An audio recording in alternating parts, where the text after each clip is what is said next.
How to fix nationwide mobile banking app not working. Hello and welcome everyone. Let's get right into this quick and easy tutorial. If your mobile banking app is not working, firstly check for the Wi-Fi connection.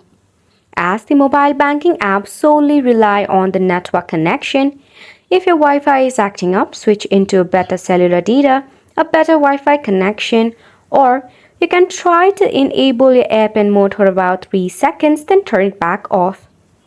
After which, try to relaunch your nationwide application in your device. If the issue still persists, you need to head back from here. Then tap Open your phone settings. In here, scroll down and tap on the Apps option.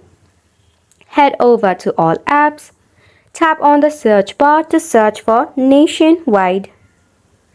In here, tap on Force Stop, tap on OK, head over to Storage and Cache, and tap on Clear Cache. This will remove any of the bug or the glitch issue. Lastly, but not the least, check for any available update in your Play Store or App Store. In the search bar, search for Nationwide Mobile Banking App.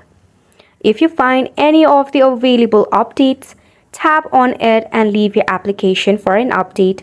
If not, the last resort is to uninstall the app and reinstall it later. Just like that, you have made it to the end of the video as well. Thank you so much for tuning in.